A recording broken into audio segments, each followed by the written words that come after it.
샬롬, 드러머, 드러밍 9번째. 연습할 때 유의할 점은 일반적인 드럼 세팅에서는 오른손으로 주 리듬의 탑을 연주하는데 이때 손목을 이용해 바운드 리듬을 정확히 연주하지 않으면 정박을 강조하는 힘있는 느낌의 두꺼운 셔플 리듬감을 표현하기 어렵다.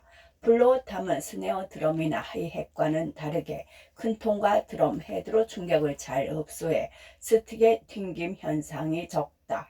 그래서 힘이 더 많이 들기 때문에 손목과 팔을 더 효율적으로 움직일 필요가 있다. 패드와 스네어 드럼, 통통 잘 튕기는 스물탐 등에서 스틱의 파운딩을 이용한 셔플 리듬을 충분히 연습한 후 잘 튕기지 않는 플레어 팀에서 연습하는 것이 좋다. 패드에서 연습할 때에는 거울을 보여 스틱을 제대로 튕겨내고 있는지 손과 손목을 팔 동작을 확인하며 연습하자. 캐리 무어, 유명한 1952년생 아일랜드 출신 기타리스트 게리 무어의 곡이다. 게리 무어는 1980년대 재즈 록과 헤비 메탈을 연주하는 등 다양한 활동을 했으나 상업적으로 크게 성공한 시기는 블루스 탐 스타일을 연주한 1990년대다. 1990년에 발표한 게리 무어의 10집 음반이 3번 트랙이고 4번 트랙이 음반 타이틀과 같은 제목의 인기곡이다. 영국이 배출한 가장 위대한 기타리스트 중 한 명이며 에릭 클랩튼과 함께 백인 블루스 기타의 거장으로 불리고 있다. 우리나라 록그룹 부활의 키리스타트 김태원이 자신이 가장 존경하는 기타리스트라고 여러 번 밝힌 바 있다. 전주 부분의 리듬 섹션과 함께 나오는 기타 리프가 이상적인 블루스 음악이다. 그리고 잔잔한 분위기 때문에 부드러운 블루스 팝 스타일로 알고 있는 사람이 많지만 이 곡은 에너지 넘치는 록 셔플 리듬이다. 마치 경쾌한 걸음걸이와 같은 이 곡은 템포 129로 셔플 리듬을 연습하기에 알맞다. 셔플 리듬은 어떤 스타일의 음악을 많이 접해보지 않았다면 일반적인 스트레이트 발비트 리듬처럼 연주하기 십상이다. 스트레이트 리듬과 셔플 리듬의 음표 간격과 리듬의 느낌이 전혀 다르다는 것을 분명히 인지하고 연습해야 한다. 원곡의 리듬에는 없는 기술이지만 베이스 드럼을 오른손에 똑같이 맞춰 셔플로 연습한다면 오른손뿐만 아니라 발 기술도 향상시킬 수 있다. 8비트 바운드 리듬. 한 박자를 4개로 나누어 16분 음표에 바운스를 넣어서 튕기듯이 연주한다. 주로 흑인 음악을 바탕으로 하는 장르에서 들을 수 있다. 이것은 마치 셔플 리듬에서 세 번째 박자에만 악센트를 연주하는 것 같아서 마치 한마디 절반만 리듬 패턴을 연주하는 듯하기 때문에 하프타임 셔플이라고 말하기도 한다.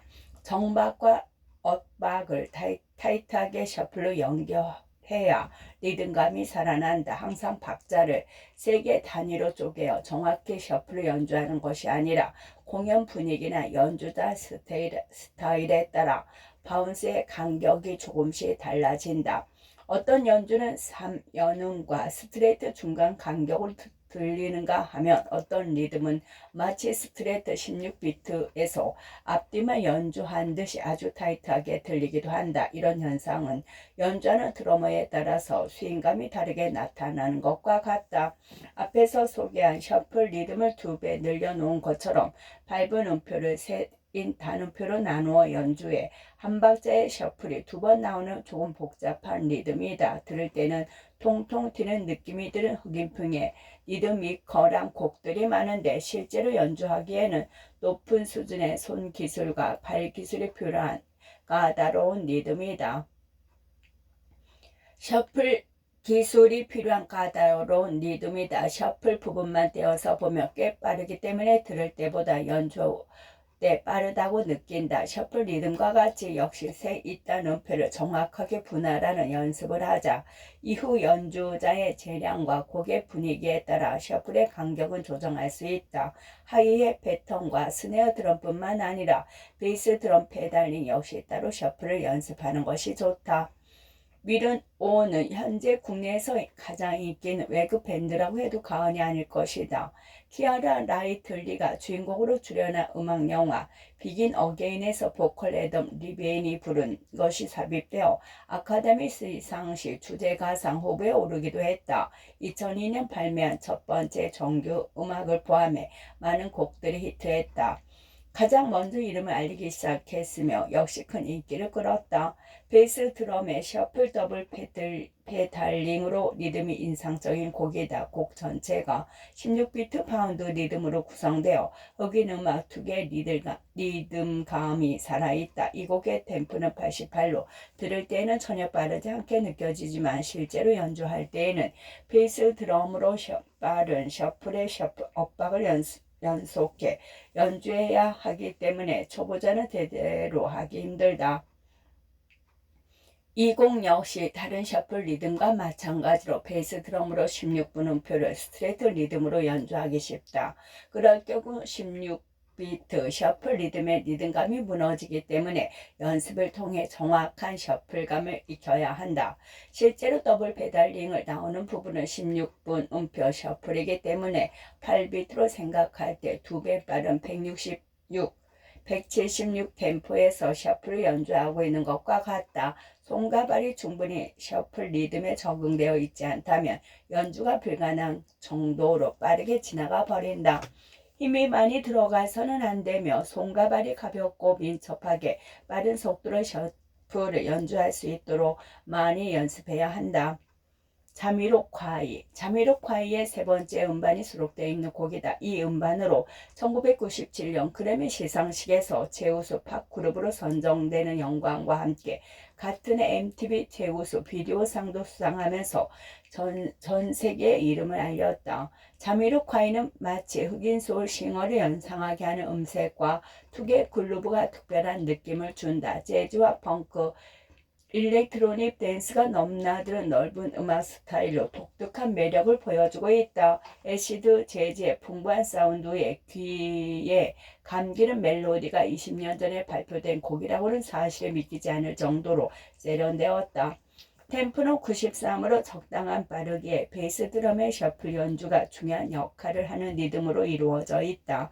다만 리듬이 일정한 패턴을 반복하지 않고 계속해서 조금씩 응용되어 변한다. 계속 바뀌는 패턴을 악보를 보고 있는 그대로 정확히 따라서 연주하는 것도 좋겠지만 앞서 소개하고 있는 그대로 연주했다면 이 곡은 리듬의 패턴을 유지하지 않고 자유롭게 연주해보는 것도 좋겠다.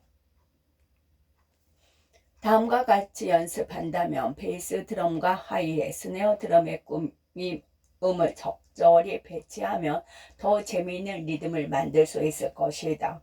첫째는 8비트 셔플을 매우 빠른 템포까지 연습해 손과 발의 움직임과 셔플감을 익힌다. 16비트 셔플을 익힌다. 다양한 스트로크를 리듬에 적용해 4마디 단위로 16비트 셔틀 리듬을 조금씩 바꾸어 연주해 본다. 곡을 카피할 때 처음에는 악보에 있는 그대로 연주하지만 이후에는 곡의 흐름과 분위기에 맞춰 마음대로 변형해 연주해보자. 연주가 훨씬 생기있고 재미있어진다. 많은 유명 밴드와 음악가들이 라이브 무대에서는 조금 색다르게 연주하는 것처럼 말이다. 물론 표현할 수 있는 기술이 바탕이 있어야 한다. 세 2단 음표 리듬 4분의 4박자에서 한 박자를 3개로 나누어 세 2단 음표로 연주한다. 생략 때는 박자 없이 모두 연주할 경우 한 마디 안에 8분 음표를 12번 연주하기 때문에 8분의 12박자 리듬이라고 표현하기도 한다. 읽기 변화하도록 반으로 나누어 8분의 6박자로 체부하기도 한다. 슬로록이라고 불리기도 하는데 통기타 입문자들이 자주 연습하는 양윤에 이루어질 수 없는 사랑과 노사연 만남, 산울림의 청춘, 엘비스 프리슬리 등의 리듬으로 되어 있다. 초창기 미국 블루스 음악 중 가장 많은 곡들이 이 리듬을 사용했다. 또한 블루스와 리듬 앤 블루스 음악에 뿌리를 두고 있는 뮤지션들이 현재도 자주 사용하는 리듬이다. 세 이단 음표 리듬은 한 박자를 정확히 셋으로 나눈 것이 중요하다. 앞에 나온 8비트와 16비트 리듬에 익숙해졌다면 세 이단 음표 리듬을 처음 접했을 때 생소하게 느껴질 수 있다. 하위에서 세 번 치는 것을 한 박자로 인식하기 위해서는 먼저 메트로놈으로 한 박자를 셋으로 나누는 스트로크를 충실히 연습해야 한다. 엘리사 데뷔 음반부터 빌보드 차트 1위를 기록한 엘리상 음반 단 두 장만으로 그래미상 11개 부분을 수상했다. 총 음반 판매량이 3,500만 장이 넘어 당대의 가장 높은 판매력을 기록한 대표적인 여성 아티스트다. 이 곡은 두 번째 앨범에 수록되어 있는데 같은 음반에서 프로듀서 카니에 웨스트가 참여한 곡 역시 그 인기를 끌었다. 엘리사는 피아노 실력 도출 중에 라이브에서 훌륭한 연주를 들려주고 있다. 활동 영역을 확장해 스칼렛 요한스 주연의 영화 내니 다이어리얼에 조연으로 출연하며 연기의 활동을 하기도 했다. 2012년까지 총 5장의 정규 음반을 발표하며 꾸준한 활동을 이어가고 있다. 이 곡은 템포 69인 느린 발라드 곡으로 한 박자를 3등분해서 세 이단 음표로 연주하는 것이 특징이다. 체력적으로 고되거나 어려운 기술이 필요한 것은 아니지만 충분히 연습하지 않으면 한 박자를 정확히 셋으로 나누기가 어렵다. 박자가 아주 느리기 때문에 템포와 음표 간격을 일정하게 유지해 곡의 끈적한 느낌을 표현하는 것이 관건이다. 이 정도로 느린 템포에서 세 이단 음표를 연주하는 것은 어색하고 몹시 어려울 것이다. 이럴 때는 메트로놈에 있는 박자 분할 기능을 이용해 3연음으로 신호음을 들으면서 정확히 소리에 맞추는 연습을 해보자. 한 박자에 3번 소리가 나게 설정해 한 손만으로 모든 신호음에 정확히 맞도록 스트로크를 연습한다. 세트에서 리듬을 연주할 때도 마찬가지로 신호 3번에 모두 맞춰 연습한다. 음표 하나하나를 정확히 타이밍과 터치로 연습해 이후에 한 박자에 한 번만 들으며 음표를 나누는 연습을 하는 것이 좋다. 먼저 패드에서 충분히 연습하고 세트로 넘어가자. 스윙 리듬의 곡은 대부분 이와 같은 형태다. 빠른 곡의 경우 같은 리듬을 빠르게 연주한 것이다. 스윙은 앞에서 설명한 셔플 리듬과 같이 음표에 바운스를 넣어 연주하는 것인데 이것으로 인해 세 이단 음표 계열로 바뀌어 통통 튀는 듯한 느낌을 준다. 바운스된 음표들은 스트레이트한 8비트, 16비트 리듬에 비해 특별한 활기를 띠며 바로 이것이 스윙 음악을 들을 때 어깨가 들썩이게 되는 리듬감, 스윙감이다. 1930년대에 미국인들은 이런 특징 때문에 이 리듬의 음악에 맞춰 흔들다라는 뜻으로 스윙이라고 이름지었다. 스윙 음악으로 베이스, 콘트라 베이스, 더블 베이스는 주로 워킹 주법으로 연주한다. 워킹 주법이란 현악기에서 주로 쓰는 피치카토, 현을 손가락으로 튕겨 음을 내는 방법, 주법을 말하는데 일정하게 매 박자마다 정박에 마치 걸음을 걷는 것처럼 규칙적으로 비트를 연주하기 때문에 워킹 베이스 또는 베이스 워킹이라고 한다. 재즈 곡에서는 약속된 일부분의 편곡적인 형식을 제외하고 모든 연주자가 즉흥으로 연주한다. 따라서 드럼 역시 일정한 리듬을 유지하며 연주하는 것이 아니라 단단한 그루브와 정확한 시간 안에서 즉흥 연주를 펼친다. 스윙은 다른 연주자와의 그루브 궁합이 중요한 장르다. 미국의 재즈 음악가 맥스 로치의 경우에는 스윙이 3연음에 가까웠으나 지미 그룹 마인즈, 데이비스 드러머는 더 타이트하게 6비트로 쪼개어 연주하는 것처럼 들린다. 스윙 리듬은 워낙 리듬을 명확히 구분하기가 어려워 똑같은 곡을 어떤 연주자는 어떻게 또 다른 연주자는 저렇게 연주한다. 정답은 없고 연주자의 개성으로 생각해야 한다. 또한 곡의 빠르기에 따라서 리듬 간격이 달라지기도 한다. 기본적인 스윙 리듬은 간단하다. 하지만 제대로 스윙 리듬을 연주해내기란 쉽지 않다. 강하게 치고 때리는 롱 리듬과는 반대로 정교하게 스틱을 컨트롤할 수 있어야 아름다운 라이드 심벌의 울림을 만들어낼 수 있다. 스윙은 악보는 단순해도 연주자에 따라 금악과 음색이 달라진다. 따라서 유명한 드러머들이 연주하는 스윙 리듬의 느낌과 라이드 심벌의 연주 타이밍을 그대로 흉내내는 자체가 큰 도움이 된다. 그러기 위해선 헤드폰으로 스윙 연주곡을 섬세히 들으며 라이드 심벌 소리에 집중해보자. 그렇게 들으면서 정확한 타이밍의 스윙 연주를 익히려고 노력하는 것뿐만이 아니라 동영상을 찾아보면서 자세까지도 카피해 보기를 권한다. 라이드 심벌 소리와 스윙 리듬의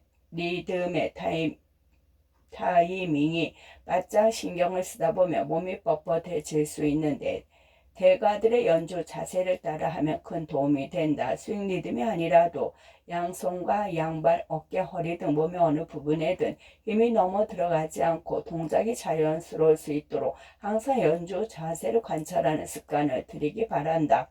명품 스윙을 연주하는 선대의 명연주자 빌리 존 존스와 맥스 조치의 빠르기가 다른 스윙 리듬 곡 두 곡을 소개한다. 느린 곡과 빠른 곡의 스윙 리듬은 아주 다른 느낌을 주는데 이들의 스윙 연주를 어떠한 곡이든 상관없이 비슷하게 카피하는 것을 권하고 싶다.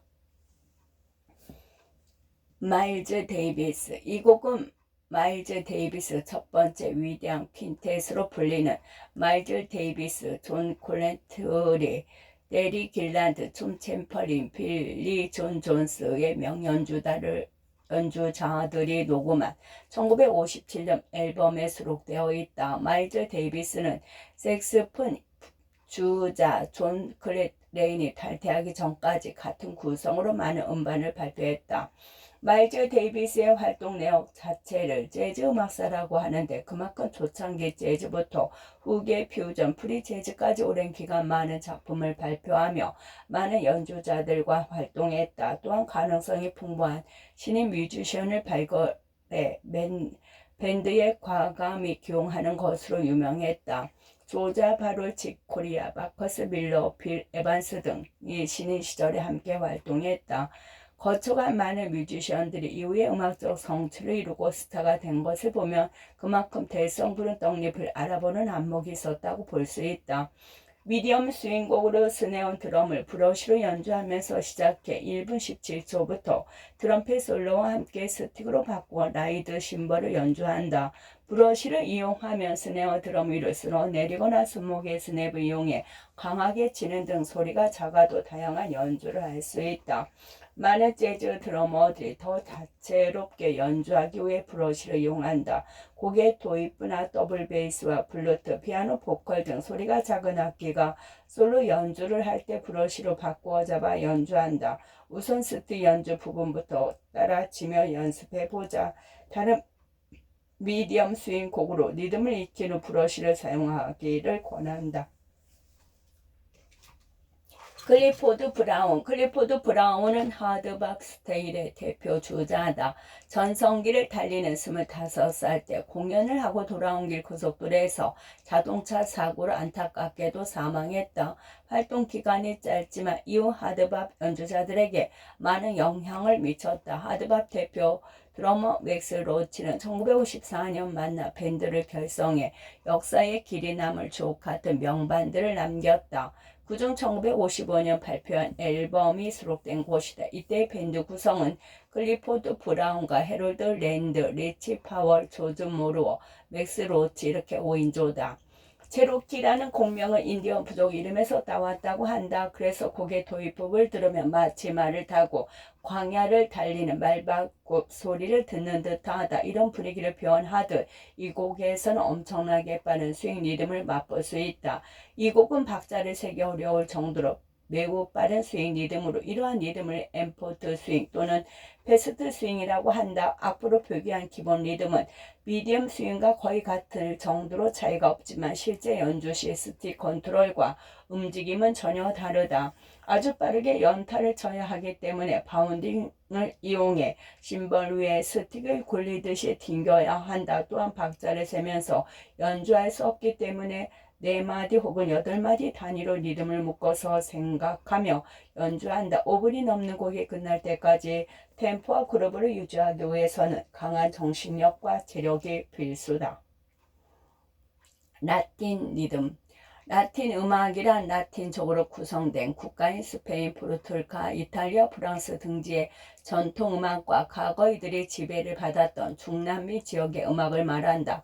라틴 음악에서 사용되는 특색이 있는 리듬은 라틴 리듬이라고 하는데, 유럽의 리듬과 중남미의 토수 음악 리듬, 아프리카 이주민의 아프리카 리듬이 섞여 있다. 이 중 현대 대중음악에 가장 큰 영향을 미친 브라질 음악 보사노바에 대해 다루기로 한다.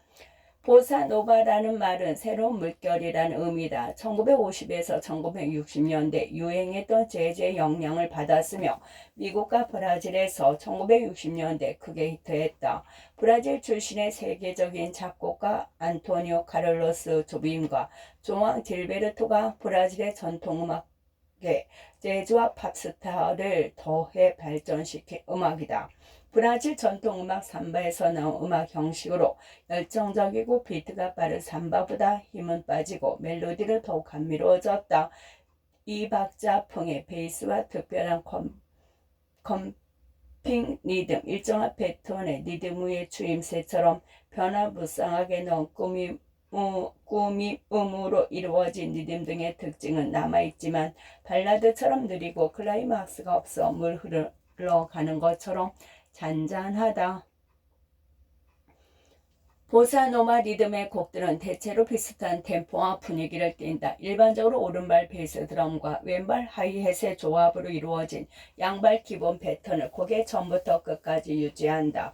양손으로는 하이의 스트로크를 유지하면서 스네어 드럼을 컴핑 리듬으로 변화를 주는 리듬이 많다. 발음 패턴을 유지하고 양손은 자유롭게 변화를 주며 연주하는 것이다. 스네어 드럼을 클로즈 림사, 스틱을 스네어 드럼 위에 뉘어서 연주하며 마치 목탁 소리 같은 음색을 내는 연주법으로 지면서 리듬의 악센트 위치를 바꿔가며 연주한다. 처음에는 양발의 패턴을 유지하는 동시에 스네어 드럼 위에서 싱글 스트로크, 더블 스트로크, 파라디 스트로크 등 기본 스트로크 훈련을 하며 인더펜던스 기술을 연습하는 것이 좋다.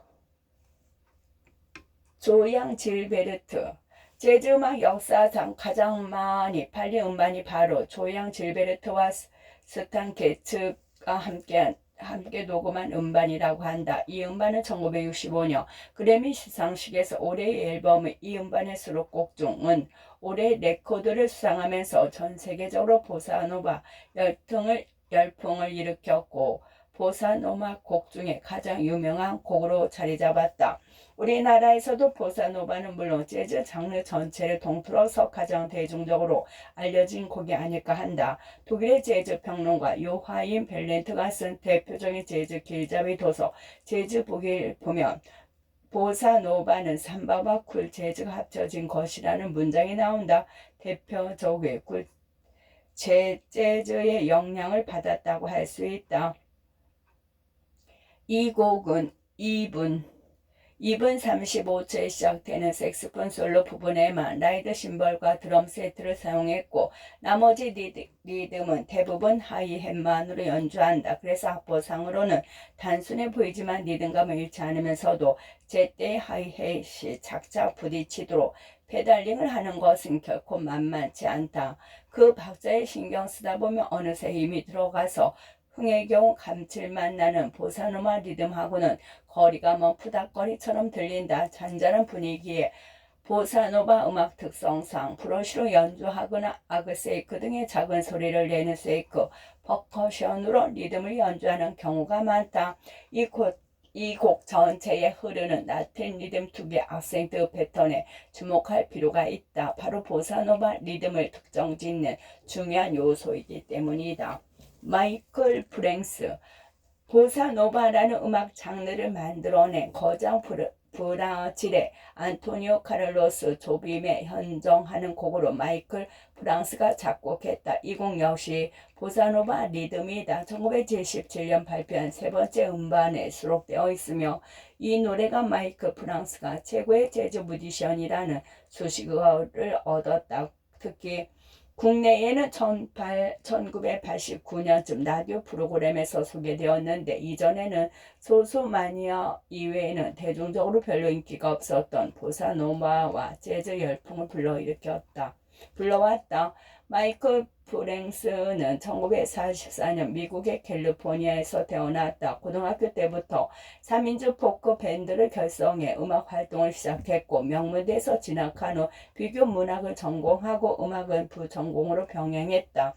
이후 버클리 대학에서 음악 이론을 강의했고 본격적인 뮤지션 활동을 하기 전에 영국의 인기 가수 로드 슈투어트의 곡을 작곡하기도 했다. 1973년 데뷔, 지금까지 보사노바를 기반으로 재즈와 팝을 결합한 새로운 음악을 꾸준히 발표하고 있다. 잔잔한 분위기의 보사노바 리듬은 편안하게 흐르듯 들리지만 사실 초보자들이 하기 어려운 사지 분리 기술이 필요하다. 베이스 드럼을 더블 베이스 연주에 따라 일정한 패턴을 유지하며 양손으로 변하는 악센트를 표현하는 것이 보통의 보사노바 연주법이다. 이 곡도 크게 다르지 않고 팝 음악과 결합한 곡의 분위기상 특별히 달라지는 부분 없이 일정한 톤과 리듬 패턴을 유지한다. 스네어 드럼은 클로즈 림사스로 연주하며 스네어 드럼 소리가 작더라도 정확한 음색을 표현할 수 있도록 왼손 움직임에 주의해야 한다. 레게 리듬. 레게는 1960년대에 시작된 자메이카 음악이다. 자메이카는 서인도 제주의 작은 섬나라로 세계적인 육상 선수 우사인 볼트가 이곳 출신이다. 레게는 원래 자메이카의 빈민층이 즐기던 음악에서 유래했으며 자메이카 내 인종차별과 백인들의 억압적인 통치에 대한 흑인들의 분노를 담은 저항 음악이라고 할 수 있다. 세계적인 뮤지션 반 말리가 대표적이며 말리로 인해 1970년대 레게가 크게 유행했다. 기타리스트 에릭 크랩톤이 반 말리 음악을 리메이크해 발표했고 스팅이 활동한 밴드 더 폴리스가 제게 리듬의 음악을 발표하기도 했다. 이후 레게는 팝과 록, 힙합, 댄스 등 여러 장르의 음악과 팝아트, 디자인 등 다양한 예술 분야에 많은 영감을 주었다. 우리나라에서는 1993년 김건모의 핑계라는 곡이 히트하면서 레게 음악과 패션이 인기를 끌기 시작했다. 머리카락을 까닥까닥 꼬아 만든 레게 머리와 자메이카 국기 디자인의 시각적인 레게의 상징이라고 할 수 있다. 약간 엉거주춤하면서 흐느적거리는 듯한 느낌이 레게 리듬의 특징이라고 할 수 있다. 보통 팝 음악의 리듬은 홀수 박자, 특히 첫 박자의 악센트가 놓여서 앞으로 나가는 성질이 있는 반면 레게 리듬은 반대로 약박을 더욱 강조해서 우짜 우짜 하는 듯한 꼬리가 강조되는 구조로 이루어져 있다. 레게 리듬은 첫 박자에 베이스 드럼이었고 뒷 박자의 베이스 드럼이 나온다. 이러한 특징으로 인해서 리듬은 비교적 간단하지만 레게 리듬을 따로 연습하지 않으면 연주 도중 리듬이 엉켜버리는 불상사가 벌어질 수 있다. 반 말리 앤더 웨일러스 36세 젊은 나이에 뇌종양으로 사망한 레게의 선구자 반 말리는 그의 밴드 웨일러스와 함께 수많은 히트곡을 발표하며 차별과 고통을 받는 이들에게 희망을 전파했다. 자메이카 특유의 레게 리듬과 누구나 공감할 수 있는 희망의 메시지를 담은 가사로 저항 음악임에도 세계적으로 크게 히트했다. 반 말리는 1970년에서 1980년대에 영국과 미국 등 영어권 나라가 꽉 잡고 있던 세계 팝 음악 시장을 자메이카 전통 음악으로 뒤집었다. 이후 스팅, 엘리 크랩튼 등 많은 뮤지션에게 영향을 미쳤다. 대중음악사의 거대한 획을 그어 지금까지 자메이카 국민 영웅으로 대접받고 있다. 1981년 사망했고 1990년부터 반 말리의 생일인 2월 6일은 자메이카 국경일로 지정되었다고 한다. 전주 부분을 제외하고 곡 전체에 걸쳐 척박을 강조하지 않는 리듬이다. 간간히 등장하는 하이의 꾸밈을 터치가 정확하게 맛깔나는 리듬을 만들 수 있다. 지금까지 소개한 리듬과는 호흡이 전혀 다르다. 팝이나 루 리듬과 같은 방식으로 연주하면 레게 리듬이 안 나게 되거나 리듬의 첫 박자가 헷갈려 마디가 꼬여버리게 된다. 앞서 소개한 추천곡과 반 말리의 다른 레게 곡들을 충분히 들으며 레게 리듬의 독특한 호흡을 익히는 것이 연주에 도움이 될 것이다. 홀수 박자 리듬 4분의 4박자와 8분의 12박자 외에 3박자, 5박자, 7박자, 11박자 등으로 이루어진 홀수 박자 리듬이 있다. 당대 뮤지션들이 다양한 음악적 실험을 하면서 만들었으며 지금까지 발전하고 있다. 기존의 짝수, 박자, 곡에 비해 연주하기 어렵지만 어딘가 모자라는 듯한 느낌의 긴장감이 홀수 박자 리듬의 특징이라고 할 수 있다. 대중성을 크게 고려하지 않고 새로운 시도를 두려워하지 않는 전 세계의 많은 음악가들이 다양한 박자로 만든 음악을 발표하고 있다. 여기서는 유명한 뮤지션의 곡들을 우선적으로 실었다. 어떠한 음악들이 있는지 들어보자. 하지만 굳이 따라서 연주해 보기를 권하지는 않는다. 다양한 장르를 결합해 새로운 곡을 만드는 등 실험적인 시도를 하는 뮤지션이라면 반드시 한 번은 짚고 넘어가야 하는 리듬이지만 새롭고 특별한 만큼 대중적으로 호불호가 나뉘는 스타일이 많다. 하지만 가볍게 듣기에 멋진 음악이므로 한 번씩 들어보길 바란다. 5박자, 7박자처럼 변박자 리듬은 실험적인 곡들이 대부분이므로 발표된 곡이 많지 않다. 또한 리듬을 연습하라고 추천하기에는 어렵다고 판단해 따로 추천곡을 기재하지 않는다. 3박자 리듬, 클래식 리듬 왈츠에서 유래한 3박자 춤곡풍의 리듬이다. 초기부터 현대까지 재즈 곡들은 뮤지컬과 영화 음악을 테마로 변주하는 경우가 많은데 이때 클래식 왈츠 리듬에서 영향을 받은 곡을 그대로 3박자 슈잉으로 변주했다. 현재까지 많은 3박자 재즈 연주곡이 발표되고 있으며 그 외 클래식 리듬과 같은 대중음악 역시 많이 있다. 악보는 4분의 3박자로 표기하기도 하고 편의상 8분의 6박자로 표기하기도 한다. 3개의 음표 단위로 이루어져 있어 자칫 셋 잇단 음표 리듬과 혼돈할 수 있다. 세 잇단 음표 리듬은 리듬의 구성이 4분의 4박자를 기본으로 해서 한 박자를 3개로 나누었을 뿐이고 3박자 리듬은 박자 3개로 구성되어 있다. 클래식 왈츠와 같은 강량약, 강량약, 강량약 이 리듬이 특징이다. 쉽게 섬지바이 똑같아요 등과 같은 3박자 동요를 생각하면 이해가 빠를 것이다. 스트로크를 연습할 때나 세트 리듬을 연습할 때 3박자 음악을 들으며 하면 리듬감을 익히는 데 도움이 된다.